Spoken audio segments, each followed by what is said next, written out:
আসসালামু আলাইকুম। বিগত ফ্যাসিস্ট সরকার শেখ হাসিনার আমলের নির্বাচন কমিশনার সিইসি নুরুল হুদা গ্রেফতার হয়েছেন। তবে গ্রেফতার হওয়ার যে পদ্ধতিটা তা সত্যি দুঃখজনক।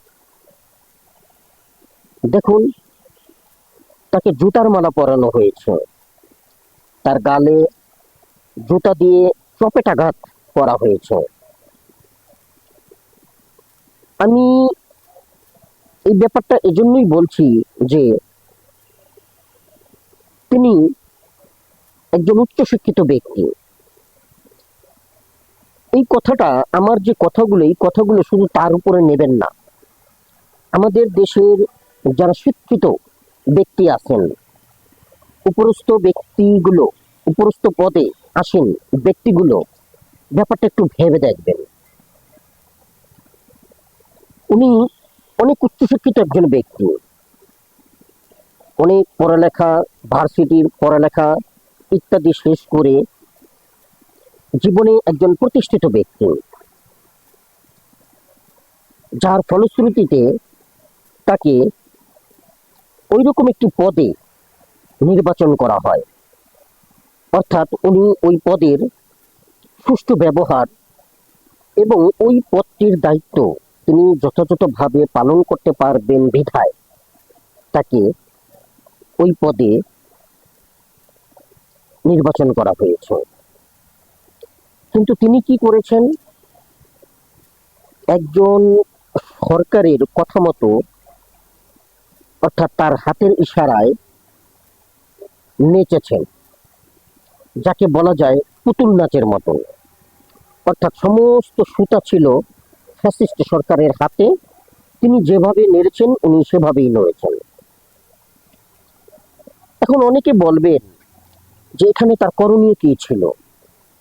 অবশ্যই তার করণীয় ছিল। তার জন্য দুটি পথ ছিল। এক হচ্ছে, অনেকে বলবেন তিনি রক্তচক্ষুকে ভয় করে যেভাবে বলেছেন সেভাবে করেছেন, এছাড়া তো তার কোনো উপায় নেই। তার চাকরি করতে হলে তো সেটাই করতে হবে। Yes, right, you are absolutely right. এখানেই কথা। দ্বিতীয় কথাটা হচ্ছে এখানেই, চাকরি যখন করতেই হবে তাহলে আর কি করা যায়? চাকরি করতে হবে কেন? যে চাকরিতে বা যে কাজে তার মনুষ্যত্ব বিসর্জন দিতে হয়, আপামর মানুষের কাছে শত্রু বলে বিবেচিত হতে হয়, তার সেই কাজটা ইতিহাসের পাতায় ঘৃণ্য বলে বিবেচিত হবে। সেই রকম কাজের জন্য একজন রক্তচক্ষুকে উপেক্ষা করে সে তো চাকরিটা ছেড়ে দিতে পারত।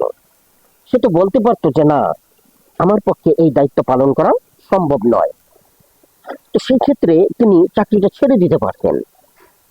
যদি আজকে তিনি চাকরিটা ছেড়ে দিতেন তাহলে তো আজকে তাকে অপমানিত হতে হতো না, আর তার সম্মানও বজায় থাকতো।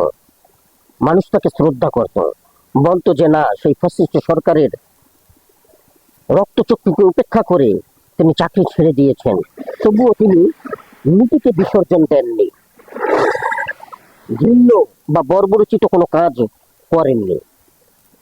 কিন্তু তিনি যে কাজগুলো করেছেন, এই যে উনি এত পড়ালেখা করেছেন, এত ডিগ্রি অর্জন করেছেন, এত সার্টিফিকেট অর্জন করেছেন, কি তার মূল্য বলতে পারেন?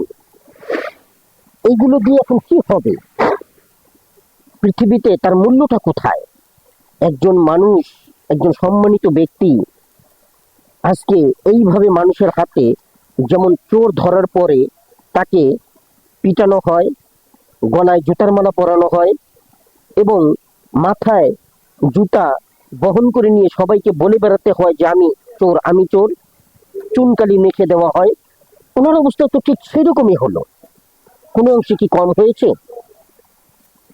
ওনার মতন একজন সম্মানিত ব্যক্তি আজকে যে অসম্মানিত হয়েছেন, এতে কি আমাদের উপরস্থ পদে যারা চাকরি করেন, আমলারা যারা আছেন, প্রশাসনে যারা আছেন, তারা তারাও তো অনেক শিক্ষিত, তারাও তো অনেক পড়ালেখা করে ডিগ্রি সার্টিফিকেট অর্জন করে আজকে ওই পথে গেছেন।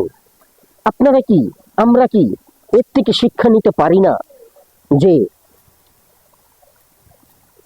যার পরিণাম অশুভ হবে, যার পরিণাম ভালো নয়, সেই ধরনের কাজগুলো আমরা না করি?